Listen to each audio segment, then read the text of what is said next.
Hello, hi, good day, and welcome to today's edition of LaToken VCTV. Welcome to our guests today, and we will definitely be discussing a very interesting topic: 5G, IoT, and investments in these sectors. And obviously, the experience that Kartik brings to this topic and the experience Gary brings is going to guarantee that it's going to be an engaging conversation. And we thank you for all the audience tuning in. If you're tuning in from Facebook right now, please let me know. Just drop a comment. I'll see it live and have a shout out to you.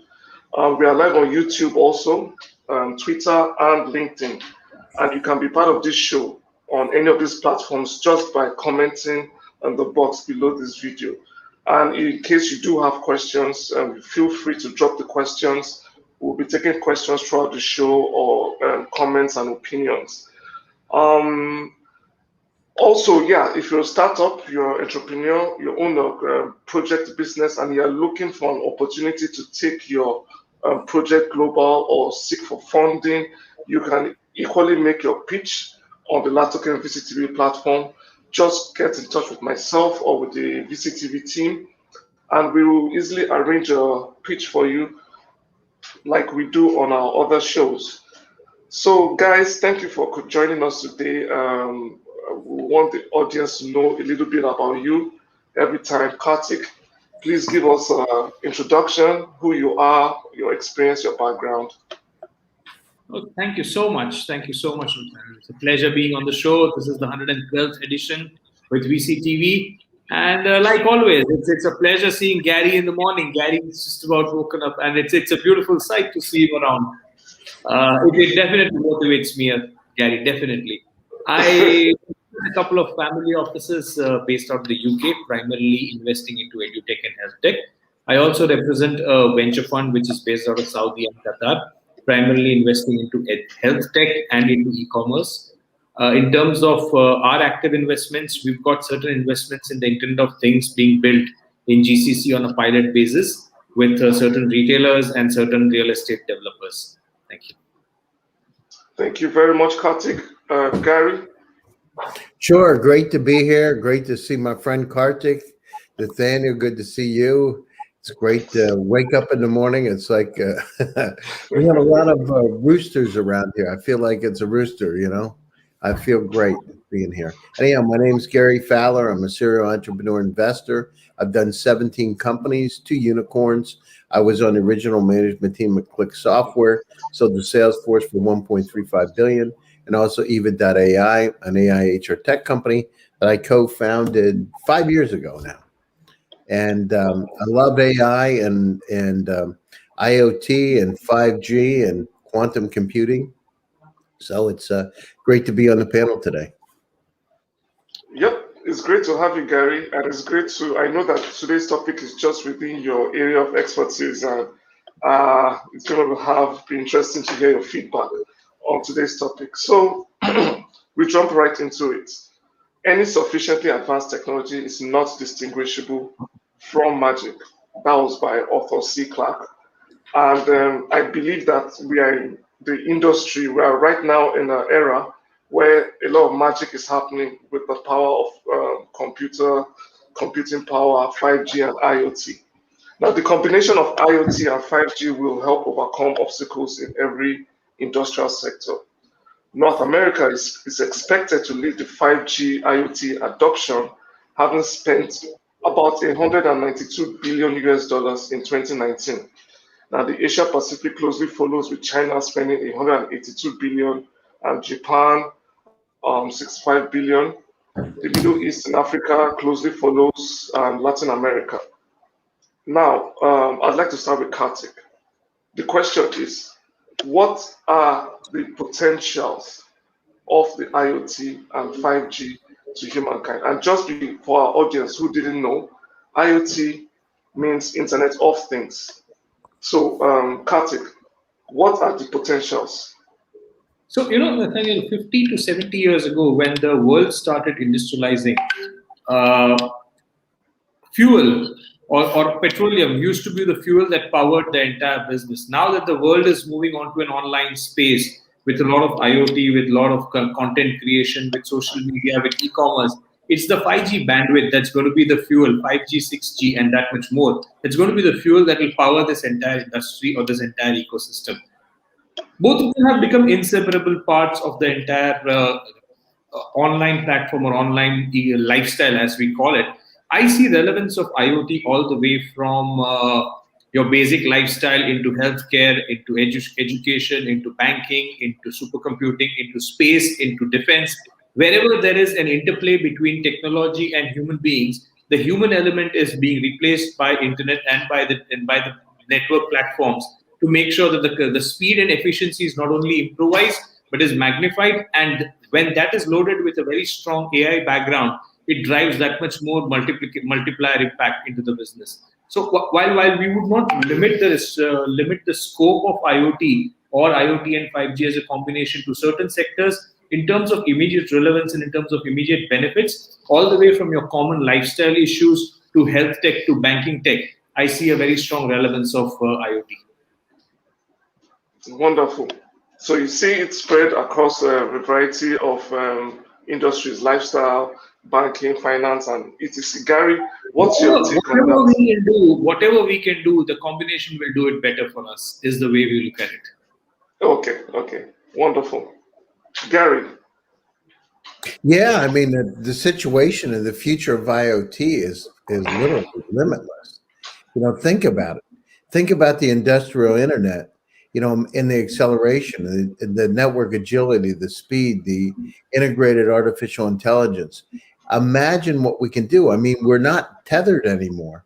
So the potential is not just enabling billions of devices to be able to leverage the huge volumes of data, which can automate the business process, but also the flexibility that involves. Think about the networks and IoT platforms that are going to evolve to overcome all the challenges we've had with industrial automation. With farms, think about farms being able to deploy sensors anywhere now with 5G and the Internet of Things. So the future is just really, really bright, and we're in this next evolution, this next industrial evolution 4.0. And through this evolution, we're going to see all kinds of things. Think about through health tech, think about through farm tech, think about through industrial tech. So it's an evolution, and everything's coming together at one time. We've got the data, we've got the 5G, and we've got the Internet of Things and quantum computing. Thank you very much, Gary. There's a strong interplay among, and obviously it's going to touch every area of life that we know it. Kartik, I know that you have a belief that it's going to change a lot of things, across all sectors. Tell me, what sector are you most passionate and eager to see the deployment of 5G and IoT in whatever combination? Where I am personally involved is obviously the retail and the e-commerce ecosystem and the healthcare ecosystem. Now, when you load IoT with 5G on robotics as a platform for surgery, the laparoscopic surgery, which becomes a remotely managed automated surgical procedures, which is the class A surgical procedure, as we call it. The moment you add that with an IoT, you're trying to bring in a revolutionary procedural functionality into the entire ecosystem, where 3 doctors across the world can simultaneously conduct anything more than 48 surgeries. That's what Boston Memorial is piloting at the moment. And if that succeeds, it is said that the cost of the obesity surgery, which typically is anywhere between $28,000 to $30,000 now, can be brought down drastically to $8,000 to $9,000. That's the kind of expansion that the business brings in. The second is in the e-commerce space. Now, when you look at the e-commerce space, today the world has moved on to the grocery e-commerce. And I continue to take this example of Carrefour because I've been involved with them on a pilot on the IoT. Imagine your refrigerator ordering the milk on your own, and that's what Carrefour has been doing with Google through the IoT, which means the moment your milk level or buttermilk, eggs, and bread go down below a particular threshold in your refrigerator is capable enough of placing an order on the Google ecosystem through a voice-based or through an IoT protocol, and the replenishment automatically happens. Now that removes the entire human intervention from a common grocery purchase relieves, and Carrefour predicts that typically 23% to 24% of our shopping time is spent on conventional grocery, which adds up to around 6 to 8% of our waking time in a week. If that much time can be automated, you are relieving a human being, or you're adding that much time for other productive activities into his daily lifestyle. So, with respect to these two, I see a very strong merit. I see a very strong merit with 5G coming into the network, the 5G network optimization coming into the content creation and streaming media space as well, which I'll address a little later in the show. Thank you very much, Kartik. Very interesting. Can you hear us? Yeah, thank you for your insights. Thank you for your insights. It will be interesting to see how that plays out in the health tech and the e-commerce space. Gary, I know you have a lot of thoughts about quantum computing and all that. What industries are you eager to see 5G and IoT play out? Yeah, sure. By the way, today, just for the audiences, I have one of the top quantum physicists in the world is going to be on my show today, Pania Najjar from Harvard. And so she's one of the gurus in quantum communication. So if anybody's really interested in quantum, I'm like so excited. She's touted to be the next Stephen Hawking. So she's a very interesting lady. She's 31 and has a lab named after her. Anyhow, so let's just talk about it. You know, one of the things, Samir Sharma, who's one of the top IoT experts in the world, he's the head of IoT for Intel. I recently had a conversation with him, and we were talking about it. Think about where we are today with cities. Imagine, you know, a city light on average across the United States of America is only reprogrammed every 8 years. 8 years, and think about how much traffic flow and the demographic shifts within a city during that period of time, and talk about lost efficiencies.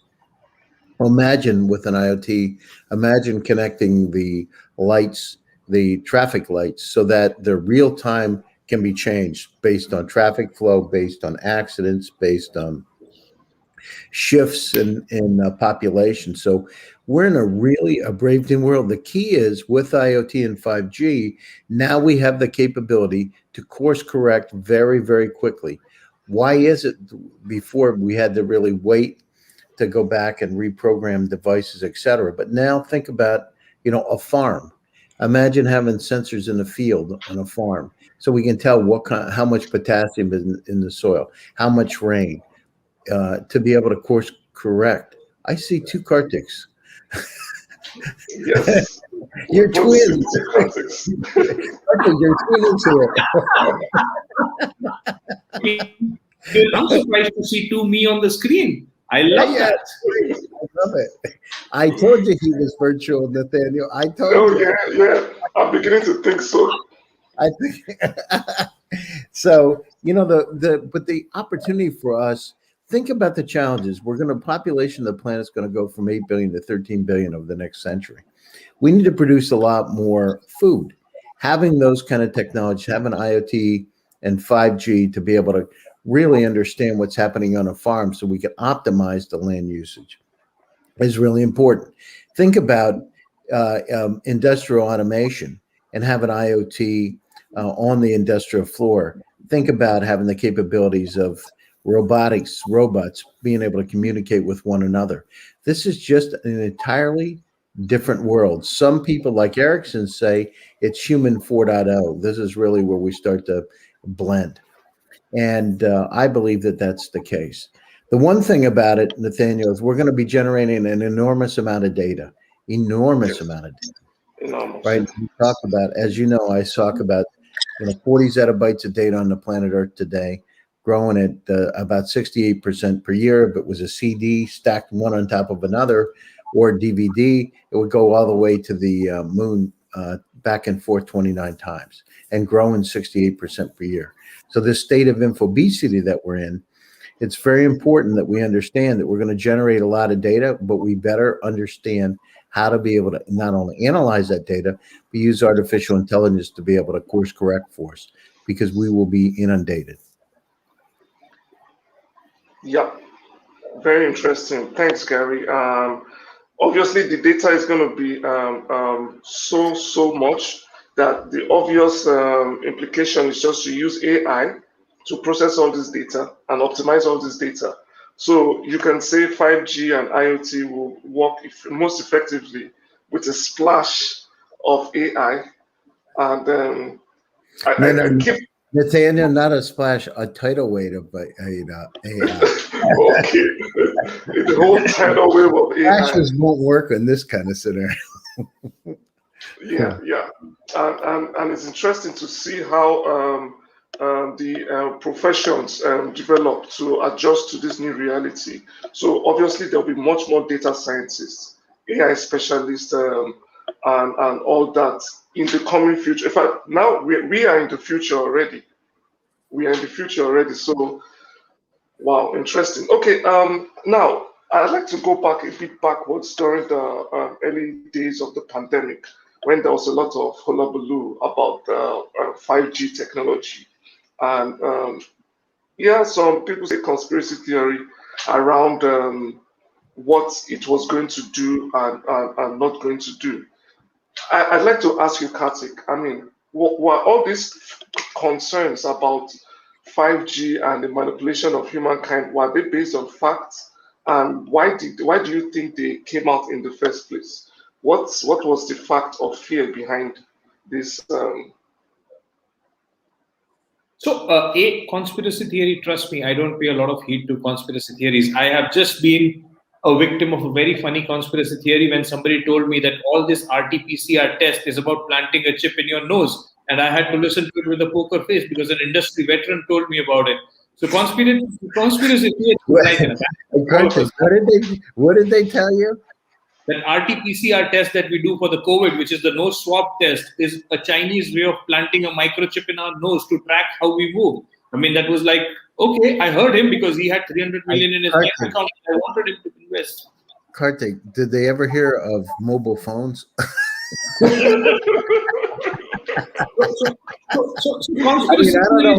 don't know. You know, sometimes I feel like I'm watching the movie Dumb and Dumber, don't you? I mean, it's unbelievable. People like have some theory. And we hear this and we smile at them and we tell them that, yeah, maybe you're right. So conspiracy theory, Nathaniel, trust me, is like a backside. All of us have one, but nobody wants to look at one's own. The idea is 5G, what it has done in the pandemic is what probably without 5G we wouldn't have been able to achieve. The kind of network evolution that we have seen, all the way supporting work from home, to the gaming solutions, to the entire streaming consoles that have been working only because of the 5G solutions. And now 5G's support of cybersecurity, 5G's support of edutech, 5G's support of banking. The entire world could stay connected, grow, and continue to multiply. This only because of the fact that there was a very strong bandwidth ecosystem being built and continuously amplified by the operators. So I would look at it from a amplification and the savior of the planet during the pandemic, and not from a conspiracy theory point of view. And if there is any, I would let people hold those theories to themselves. Thank you very much, Kartik. I mean, it was so widespread, and we heard a lot of things, most especially even in the US, Gary. I don't know how widespread it was there, but I work with a very large aircraft manufacturer on a project, Airbus Consortium, and they try and find out 19,000 aircrafts that are airborne at any point in time.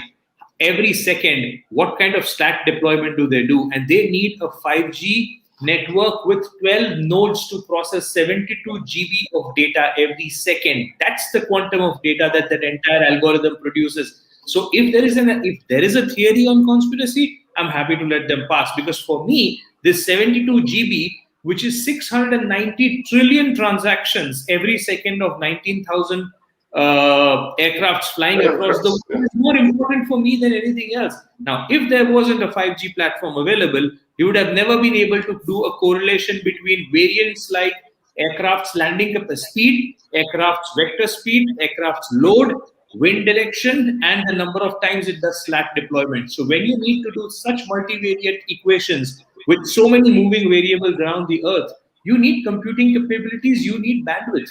to make sure that all of it works. Now that's where I see relevance coming in from 5G. So for me, it's a blessing in disguise. Obviously, the pros outweigh the cons, or whatever cons people think might exist. So, I mean, all I think needs to be done Everything comes with a problem. Everything always has. The more you have bandwidth available, there'll be more leakages. There's going to be that much more cybersecurity. So while at one end, while the bandwidth created opportunity for all of us to do fabulous things, the cyber threats that came out of Russia, that came out of certain parts of Africa and China, have multiplied significantly. So last week, my entire office was held ransom by a gentleman in Ethiopia who wanted me to pay him 300 bitcoins to release my office. So it all comes with its own pros and cons, but then we live with it. But what it has done to social commerce, social ecosystems, what it has done to cloud computing, what it has done to the entire virtual banking ecosystem, paperless offices, education being live, content streaming to a level where Netflix did not imagine the content they had. They thought it would last them for 11 years. Everybody consumed the content in 1 year and 3 months. Netflix is without any content anymore at the moment. Now that was possible because of the entire 5G revolution. Esports today is built or is growing only because of a 5G revolution. A gaming platform like a PUBG or a Call of Duty would not survive on a 3G and a 4G platform. So for 5G becomes a backbone for the virtual economy to survive and grow. Thank you very much, Karthik. I mean, there's a lot that the 5G has come to do, and I think it's just idle talk and loneliness during the pandemic that caused all the idle talk. But Gary, do you have any thing to share with the theorists? I like that. What did you say? Idle talk and loneliness. Yeah, because I have my own personal view about that, and I think when you sit at home, not going out, staying at the four walls every day, you want to go cuckoo sometimes. Hey, listen, the good news is it's the same word all over the world. People are getting a little cuckoo by being cooped up, by being locked up. Exactly. You know it's bad when you start moving around to another room inside your place just to see something different. Exactly. So what was the question again, Nathaniel? I was going to say that, do you have any advice? Do you have any assurance to give these conspiracy theories that 5G is not coming to control you and make you robots? 5G is coming to help you. Do you have any insights for them? Any thoughts, any advice? Yeah, exactly. But look at how the world is changing. The Germans have a phrase, Gestalt, the sum of the parts equal the whole. What's happening here is we're just being tied together, right? All of us are being linked up in a very efficient and effective way. It's about communication. It's about being able to help us live longer. It's about having ability to help us get more food through incredible agriculture, manufacturing. So it's going to streamline our lives.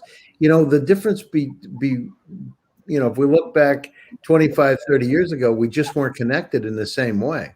We're now, here we are. You're in Nigeria. Karthik where are you, Karthik, today? Dubai, yeah?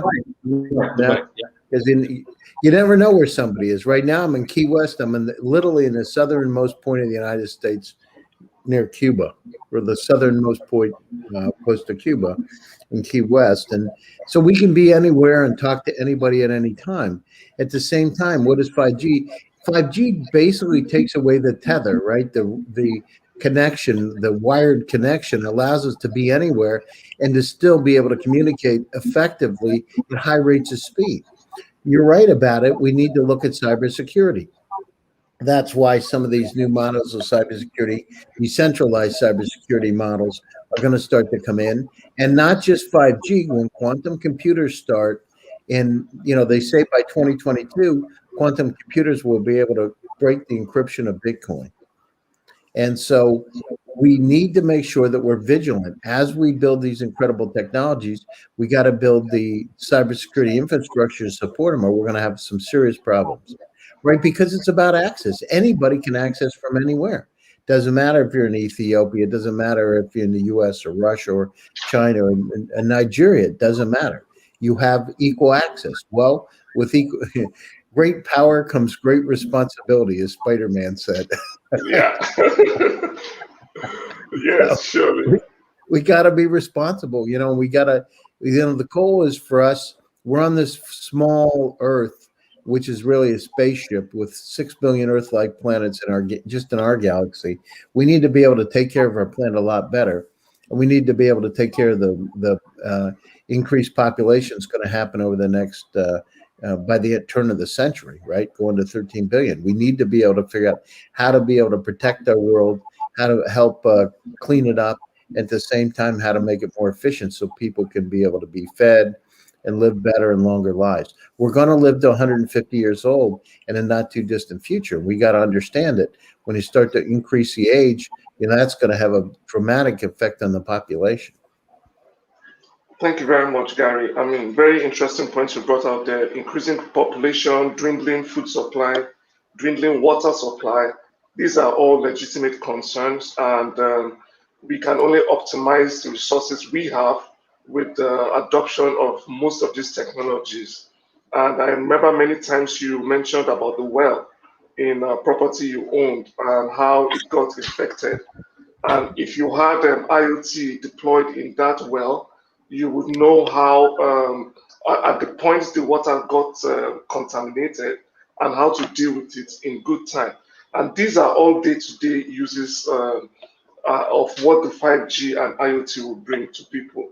Kartik also mentioned how not only will you get the best hands doing surgery from across the globe, but you get it at reduced cost.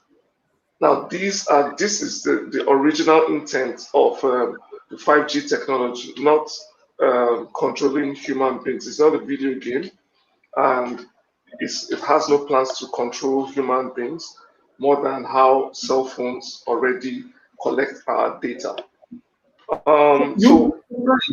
You'll be surprised. I was last week reading about a very interesting application of IoT and 5G in the defense tech. Sukhoi Corporation is working on, which is Tu-50. 50 is the fifth generation Sukhoi 50, which is more or less similar to an F-35, is getting piloted in an aircraft formation of 6 aircrafts and 18 drones, which makes up a mixed bag squadron, as they call it these days.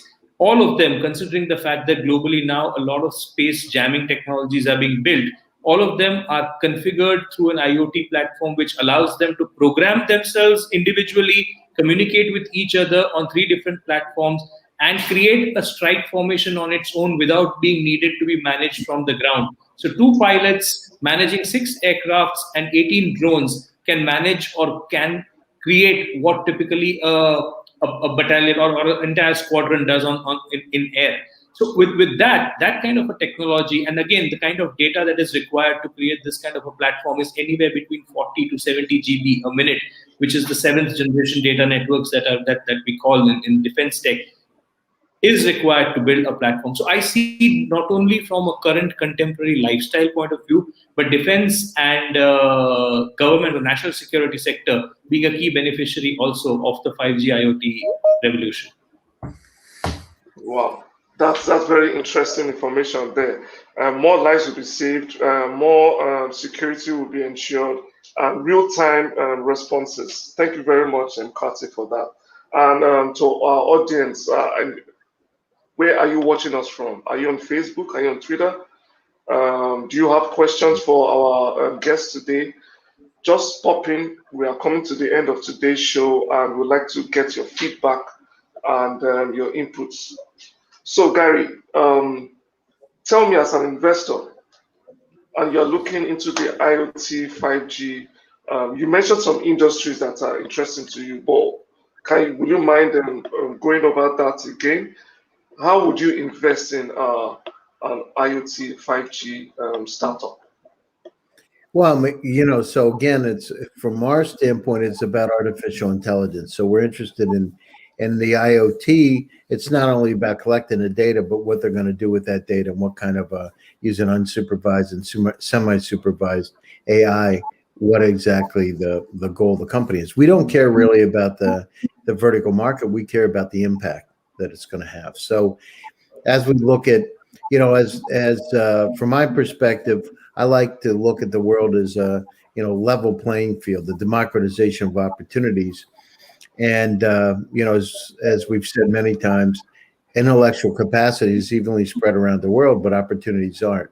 And what 5G does in IoT is starts to level the playing field to help people make their lives a lot better. So what am I interested in investing in? I'm interested in everything from manufacturing, as I said, farm tech, anything around health tech, where there's IoT and 5G. And at the same time, I'm looking at what type of artificial intelligence they have, how sophisticated it is, and what kind of an impact that it can have. So if it's, I'm particularly interested in farm tech because we need to grow a lot more food. We got to have a lot more plant-based food instead of meat, and we got to do it sooner than later. You're right about salinization, desalinization, water supplies. As the global climate goes up, we need to be able to make sure we have abundant water supplies. So understanding with sensors, everything from water levels, right, which is a really easy thing to do, which is going to have, looking at temperature increases, looking at wind, those kind of things. So anything where we can collect the data that's going to have an impact on our food supply. So it's interesting for me. And it's a great time. I mean, right now is an incredible time because we finally got to the point where the communication speeds are fast enough that you can access anything at any time, pretty much. At the same time, the artificial intelligence is finally at the right kind of level. We can really do some cool stuff in an unsupervised and semi-supervised way. And at the same time, the hardware, we're at the point where the technology, compute power, is starting to get to the right speed. And soon with quantum, it's going to be, I almost said a quantum leap, but it'll take us to an entirely new level. So it's a great time.